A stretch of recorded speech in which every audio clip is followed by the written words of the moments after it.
วันนี้พระเยซูเจ้าได้ตอบคำถามของพวกซาดูเซลผู้ที่บ่เชื่อในการกลับเป็นคืนมาคำถามนี้อยู่ในบริบทของการแต่งงานและการมีลูกสืบเชื้อสายสำหรับพวกซาดูเซลชีวิตนิรันดร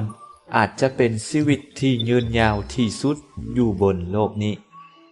ด้วยเหตุนี้การมีลูกสืบเชื้อสายจึงเป็นวิธีหนึ่ง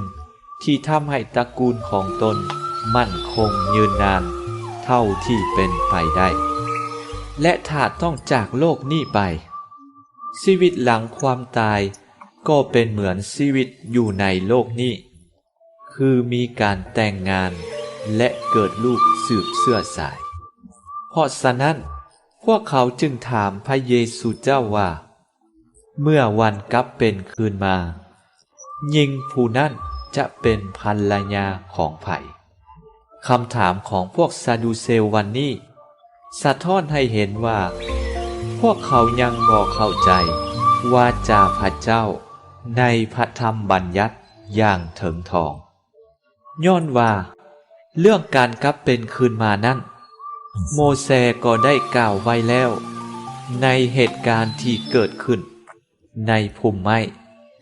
ตอนที่พระเจ้าไขสำแดงนามสื่อของพระองค์ให้โมเสสว่า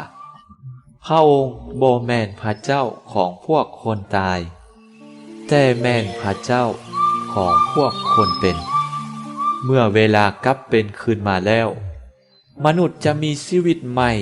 ที่แตกต่างไปจากโลกนี้จะบ่มีการแต่งงานมีลูกมีเต้าอีกแต่จะเป็นคือเทวดาคำตอบของพระเยซูเจ้าต่อพวกซาดูเซลวันนี้ก็เป็นคำตอบสำหรับพวกเราเช่นเดียวกันเพราะพวกเราผู้เชื่อในพระเยซูเจ้าบางครั้งก็มีความสงสัย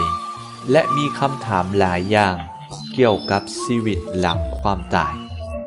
วันนี้คำตอบของพระเยซูเจ้าทำให้พวกเราเข้าใจว่าชีวิตนิรันดรบ่แม่นชีวิตที่บ่สิ้นสุดอยู่ในโลกนี้แต่แม่นชีวิตที่แตกต่างไปจากโลกนี้อันแม่นชีวิตที่มีพระเจ้าอยู่นำตลอดไป